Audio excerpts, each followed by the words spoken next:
ઘટનાની હકીકત એ પ્રકારની છે કે ગઈકાલે રાત્રે દાહોદ એ ડિવિઝન પોસ્ટ વિસ્તારમાં કસ્બા વિસ્તારમાં ઘટના ઘટી હતી, જેમાં એક પિકઅપ બોલેરોમાં ભેંસો ભરી કૃતાપૂર્વક લાવવામાં આવી રહી છે. એ આધારે જે અમુક ગૌરક્ષક સમિતિના સભ્યો અથવા ગૌરક્ષક માટે કામ કરતા લોકો છે એ ત્યાં એમને બચાવવા માટે ગયા હતા અને એ દરમિયાન કસ્બા વિસ્તારમાં જે ગાડી છે એમને અન્ય લોકોએ ઘેરી વળ્યા હતા અને ત્યારબાદ જ્યાં સભ્યો છે એમની તથા સ્થાનિક લોકો વચ્ચે માથાકૂટ થઈ હતી, જેની અંદર જ્યાં લોકો છે એમની સાથે મારામારી થઈ હતી અને એમના જે ગાડી હતી એમના કાચ ફોડી નાખવામાં આવ્યા હતા.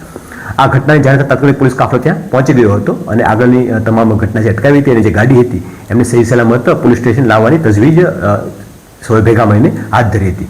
આ અન્વયે એ ડિવિઝન ટાઉન પોસ્ટેમાં ગુનો દાખલ થયો છે, જેમાં પશુ કૃત્ય અધિનિયમની કલમો, રાયોટિંગની કલમો તથા મારામારીની જે કલમો છે તમામ લગાડવામાં આવેલી છે અને એ અન્વયે એ ડિવિઝન પોલીસ સ્ટેશનના અધિકારી છે તપાસ હાથ ધરી રહ્યા છે. આ બાબતે પોલીસ દ્વારા કડક કાર્યવાહી હાથ ધરવામાં આવશે.